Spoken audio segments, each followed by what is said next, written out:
Buenas tardes. El día sábado, jóvenes, yo les pedí que vieran un video de lo que viene siendo el minuto 20 al minuto 40, de lo que viene siendo la CNT, la Confederación Nacional de Talleres, de donde formo parte, por cierto.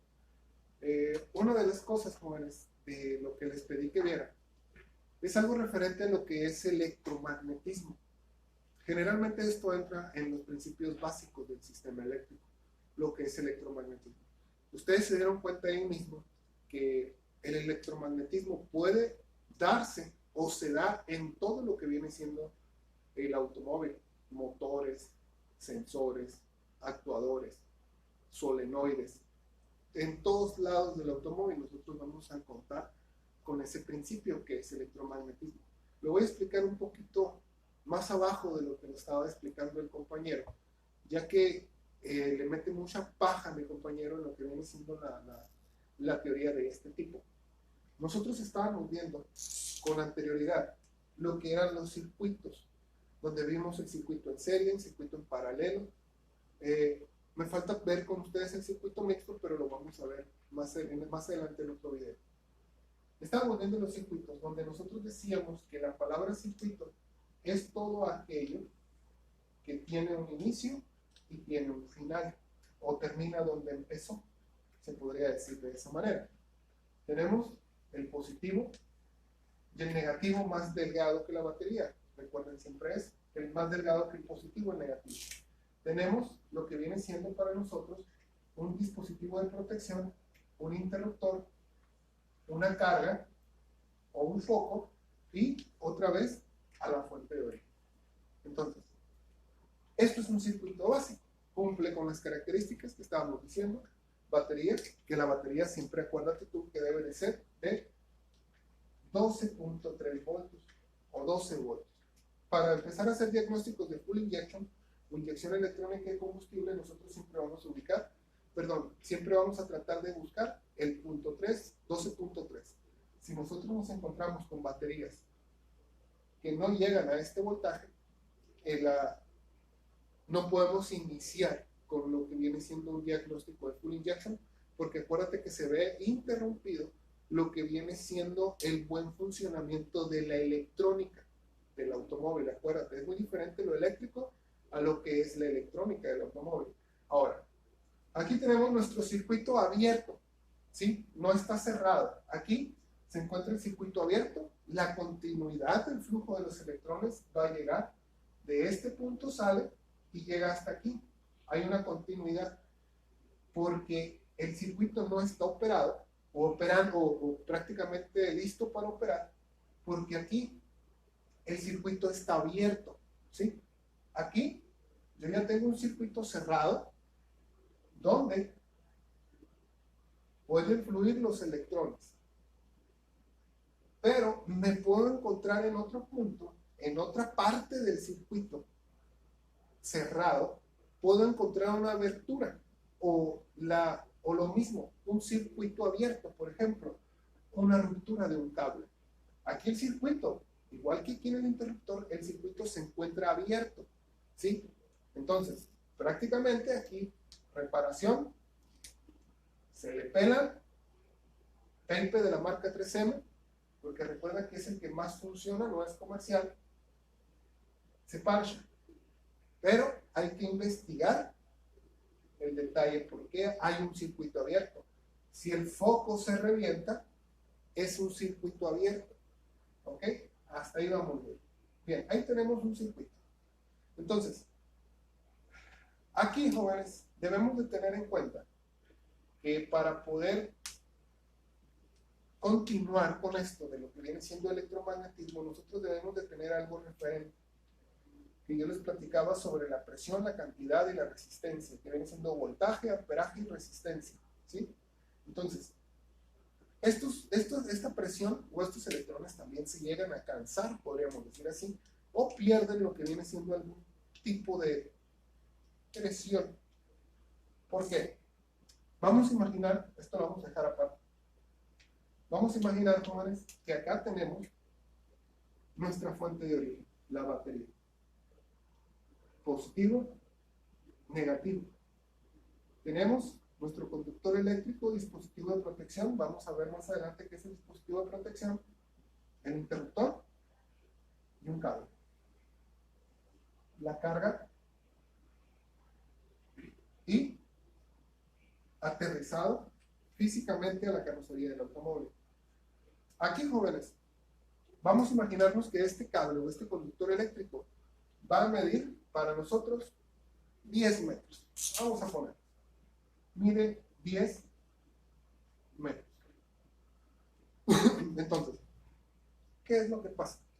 Se supone que yo te platicaba a ti que la presión de los electrones debe de ser constante y uniforme en todo el sistema. Eso lo vamos a ver en un modelo que yo tengo aquí fuera de mi casa. Vamos a ver esa presión de los electrones, cómo llegan a lo que vienen siendo los diferentes puntos de las calaveras o los focos de nuestro automóvil. Vamos a ver eso sobre la presión. Creo que va a ser el siguiente video que voy a realizar con ustedes para ver eso de la presión. No antes, deberemos de concluir con el relevador. Entonces, aquí nosotros vemos que tenemos 10 metros de longitud. Entonces, se supone que esta batería es de 12 voltios. La misma, 12.3 voltios. Cerramos el circuito y nosotros nos imaginamos y pensamos que la presión debe de ser uniforme en todo el sistema. Entonces, si nosotros agarramos con nuestro multímetro en lo que viene siendo la selección de voltímetro, acuérdate, multímetro significan muchas o multiherramientas de medición. En el multímetro tienes tú un amperímetro, tienes un ohmiómetro, ¿sí? Tienes lo que es un voltímetro. Yo ya te mandé ahí un librito sobre lo que viene siendo el uso del multímetro, que lo vamos a ver también. Tenemos en el multímetro, debemos de escoger la función de volts. ¿Volts de qué tipo? ¿Voltaje de qué tipo de corriente? Voltaje de corriente directa. Vamos a seleccionar en la escala de 20 voltios. En esa escala vamos a seleccionar. Entonces vamos a hacer la medición y cuando hagamos la medición, si medimos cerca de lo que viene siendo la fuente de origen, podemos medir que aquí tengo realmente lo que son los 12 voltios. Vamos a suponer que son los primeros 2 metros. ¿Sí? Nos da los 12 voltios. Pero, ¿qué es lo que pasa? Que recuerda que cualquier conductor eléctrico va a ofrecer ya tiene una resistencia implementada, lo que viene siendo el mismo cover. Entonces, mientras más nosotros nos vayamos alejando de la fuente de origen, el voltaje, jóvenes, va a ir decreciendo, o sea, va a ir cayendo. Por lo tanto, aquí podemos tener un voltaje de 11.90 voltios. Vamos a decir que aquí ya son lo que son los primeros 5 metros. Ya cuando llegamos aquí a los 9 metros, ya el voltaje nos está llegando a 10.70 voltios. Y es menor, pero recuerda que el foco va a trabajar a partir de los 8 voltios. ¿Sí? Vean, un foco LED va a trabajar con 0.5 voltios. Ahí sí ya es muy poquito lo que utiliza. Entonces, pero ahí nosotros tenemos que eso se le llama caída de voltaje. ¿Por qué? Porque la resistencia que tiene este conductor le está afectando a lo que viene siendo la presión de los electrones, o sea, al flujo de la corriente, al flujo de los electrones.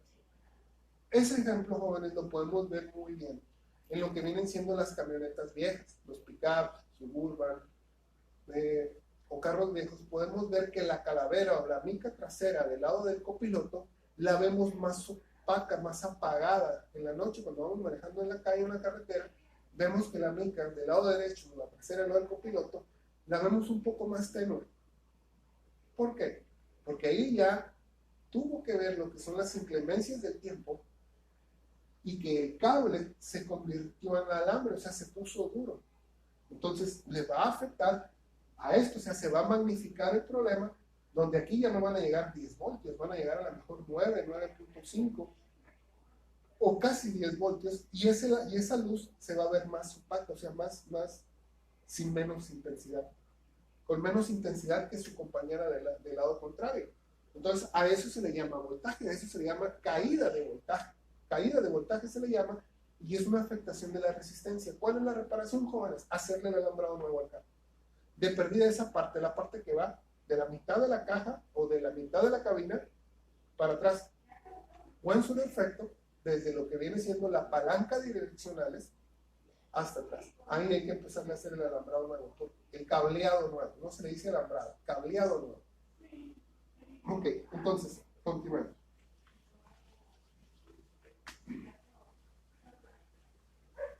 Ahora, volvamos a lo que estábamos para empezar. Aquí tenemos este circuito, donde nosotros vemos que el circuito se encuentra cerrado.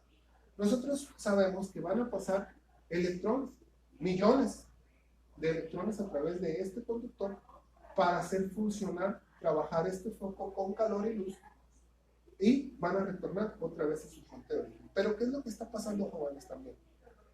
Cuando están pasando los electrones a través de ese conductor, se está generando un pequeñísimo campo electromagnético, o sea, un campo, un imán, que nosotros no es permisible para nosotros. Si le ponemos un desarmador, una llave de media o una llave de 10 milímetros, no podemos captarlo porque es muy débil, ¿sí?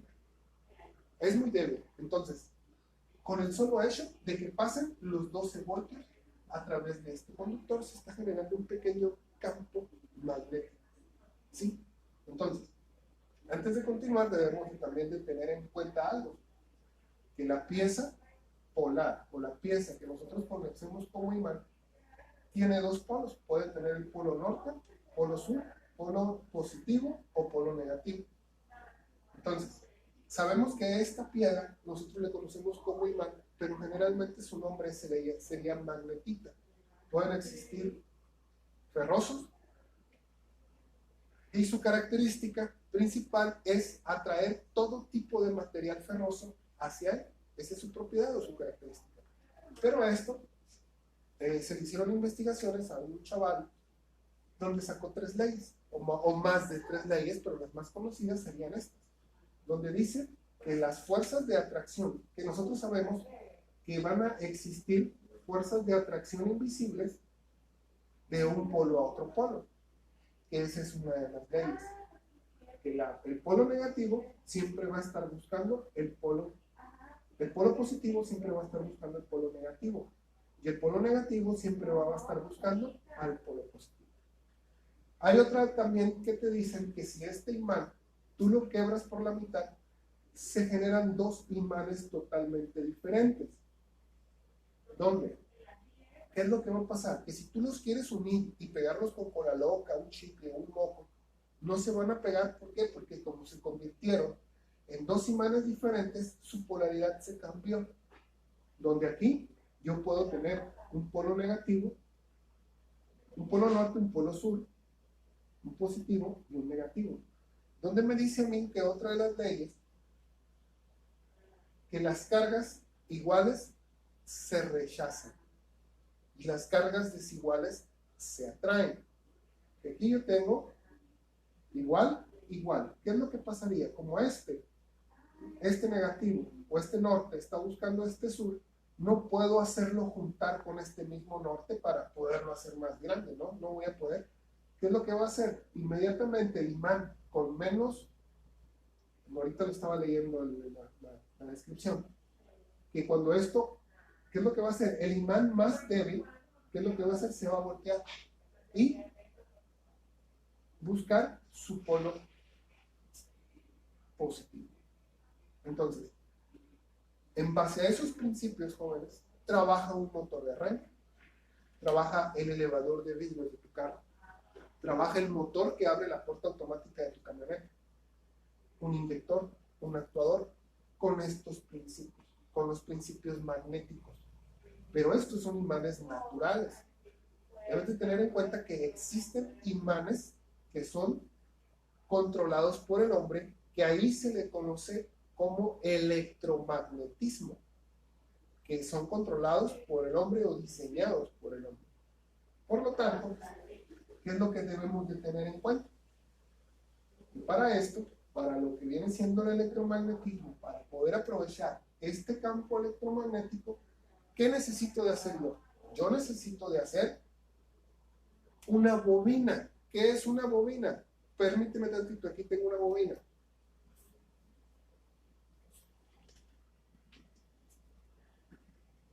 ¿Qué es esto, jóvenes? Ustedes lo conocen como hilo para costura, pero esta es una bobina de hilo, ¿sí? El hilo está enrollado en un palito aquí. A eso se le considera como bobina. Por lo tanto, ¿qué es lo que voy a hacer ahora? Para poder aprovechar el campo magnético que se está generando cuando están fluyendo los 12 voltios, yo lo que voy a hacer es agarrar cable delgado, como un ovillo de hilo, pero que sea de cobre, y voy a agarrar un material ferroso, hierro, acero, voy a agarrar un clavito, lo voy a poner, ¿y qué es lo que voy a hacer? Voy a hacer un enrollamiento de cable, una bobina, o sea, voy a agarrar hilo más delgado que tu cabello, ¿y qué es lo que voy a hacer, caballero? Lo voy a enredar en el clavito. Entonces, ¿qué es lo que va a pasar? Que cuando yo aplique lo que son los 12 voltios a través de esta bobina y yo ponga negativo acá, ¿qué es lo que va a hacer? El campo débil magnético que se está generando aquí se va a concentrar ¿en dónde? En el clavito. Por lo tanto, su fuerza aumentará. ¿Y qué es lo que va a pasar? Se va a empezar a generar una fuerza de atracción magnética que es de un polo hacia otro polo. Podemos poner polo positivo, polo negativo, polo sur o polo norte. Y empezamos a ver esa fuerza de atracción magnética. ¿Sí? Es el principio de funcionamiento de nuestros motores, actuadores, solenoides, relevadores, inyectores. Entonces, ¿pero cómo puedo yo aprovechar eso? ¿Qué pasaría si usted aquí pone un pequeño interruptor como este que se encuentra cerrado? Lo pongo en este punto, pero este interruptor va a ser un interruptor metálico. Cada vez que pasan los 12 voltios por aquí, ¿qué es lo que va a hacer este interruptor metálico ferroso? Se va a atraer hasta este punto. Aquí tenemos circuito abierto, por lo tanto, cuando pase lo que tenga que pasar con el campo magnético, se va a cerrar el circuito. Entonces, si esto lo encerramos, lo ponemos en un cuadrito negro, que tú lo conoces como relevador, tengo un interruptor remoto. Y aquí yo tengo ya un relevador abierto. Ahí está la bobina de hilo de cobre, sus elementos móviles mecánicos y sus clavijas. Esto es lo que vamos a ver en el próximo video. Este es un relevador de vecino. ¿Sí? Nos vemos en el próximo video.